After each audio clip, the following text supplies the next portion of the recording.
సోమిరెడ్డి చంద్రమోహన్ రెడ్డి మాట్లాడుతున్నారు. అలా చూద్దాం.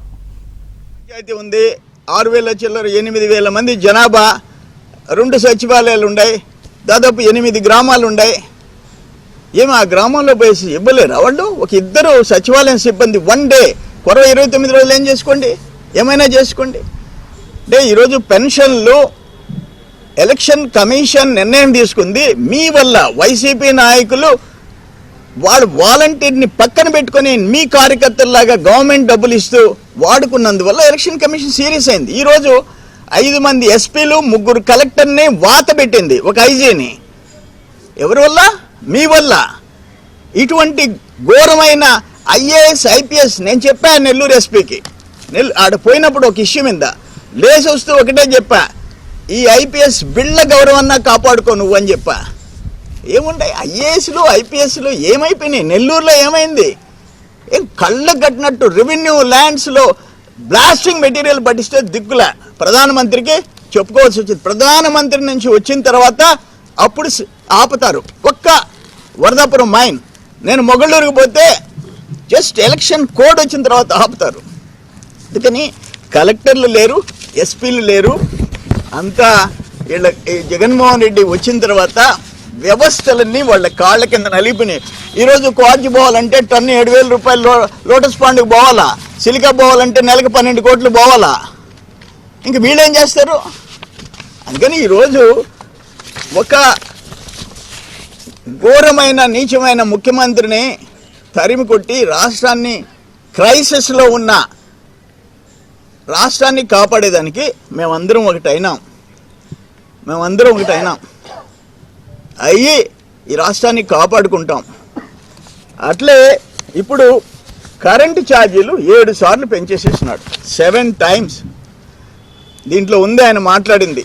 నేను రాగానే 24 కంతా ముందు జగన్మోహన్ రెడ్డి చెప్పింది, మద్యపానం నిషేధం చేశాడు బారేస్తా. నేను రాగానే చంద్రబాబు కరెంట్ ఛార్జీలు పెంచాడు, నేను తగ్గించాడు బారేస్తా. మొత్తం ఉంది ఇట్లో. ఎవరు ఇంత? ఆయన మళ్ళీ నేను 99.9%, ఆ 0.1% ఏమి ఏడ్చింది?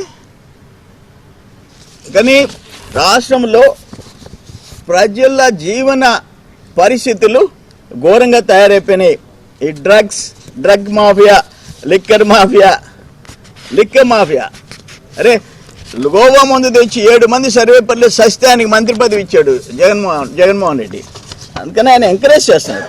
దాని విషయంలో మేము ఇప్పుడు ఒకటే, ఇరిగేషన్ ప్రాజెక్ట్స్ మేము 68,000 కోట్లు ఖర్చు పెట్టాము 5 ఏళ్లలో. ఆ సేమ్ అమౌంట్ పెట్టాలంటే 80,000 కోట్లు పెట్టాలి. ఇప్పుడు ఎస్ఎస్ఆర్ రేట్స్ పెరిగిన దాన్ని బట్టి 80,000 కోట్లు పెట్టాలి. నువ్వు 30,000 కోట్లు దాట్లే, ఇంకెట్ట పూర్తి అవుతాయి ఇరిగేషన్ ప్రాజెక్ట్స్? నీకు అసలు అవగాహన ఉందా? జగన్మోహన్ రెడ్డికి ఈయన మంత్రి ఉన్నాడు, వ్యవసాయ మంత్రి. ఎప్పుడన్నా ఒక్క సమీక్ష చేసావా? ఆ సోమశిల ప్రాజెక్ట్ వరద వస్తే కొట్టుకుపోయేటట్టుగా ఉంది,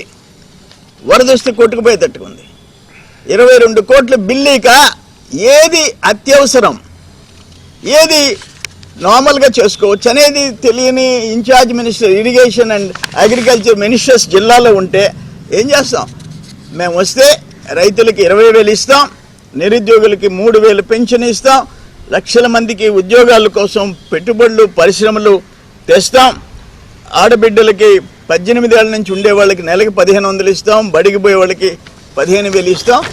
మేము అనుకున్నట్టు 3 సిలిండర్లు, గ్యాస్ సిలిండర్లు, ఉచిత బస్సు ప్రయాణం అంతవరకు చేసి తీరుతామని చెప్పేసి పెన్షన్ కూడా 4,000కి పెన్షన్ పెంచేదానికి మేనిఫెస్టోలో పెట్టాం.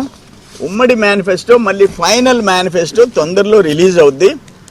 ఈ లోపల నేను ఒకటే మాట చెప్తుండా, ఈ జిల్లాలో ఉండే అధికారులు, ఆ కలెక్టర్కి చెప్పినా ఒకటే, బిల్ కలెక్టర్కి చెప్పినా ఒకటే, తేడా ఏం లేదు. కలెక్టర్కి బిల్ కలెక్టర్కి తేడా లేదు. ఆయన మహానుభావుడు ఎట్టా ఐఏఎస్ వచ్చాడో మాకైతే అర్థం కావటంలే, ఆయనకి ఎందుకు అంత భయమో అర్థం కావటంలే. రేపు వస్తుంది మా గవర్నమెంట్, నువ్వు మీ ఆధ్వర్యంలో ఏమేం చేశారో అన్ని స్పెషల్ ఇన్వెస్టిగేషన్ టీం సిట్ వేసి తీరుతాం, వదిలిపెట్టే ప్రసక్తిలే. అందుకని ఇప్పుడైనా ఎలక్షన్స్ టైంలో ఎవరైనా పోలీస్ అధికారులు సర్వేపల్లిలో పిలిచి బెదిరిస్తున్నారు, నీ మీద కేసు పెట్టేస్తాను, నీ మీద